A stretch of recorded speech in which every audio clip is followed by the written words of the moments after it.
বেশ তাই করো। এবার বলো তোমরা আমায় কেন রেখেছো? বলি ও সখী,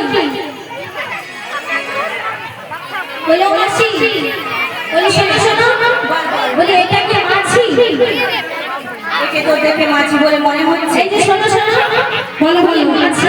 হ্যাঁ গো, বলি তোমাকে দেখে না আমার একদম মাছি বলে মনে হচ্ছে। আমাকে দেখে একদম মাছি বলে মনে হচ্ছে না। না গো, তোমাকে দেখে কি মনে হচ্ছে জানো তো? কি মনে হচ্ছে গো? ওই যমুনার ঘাটে একটা নাবিক এসেছে। আরে নাবিক তো নয়, রাজার দরবার এসেছে। ও ভাইমা, এই যমুনার ঘাটে একটা নাবিক এসেছে। নাবিক তো নয়, রাজার দরবার এসেছে।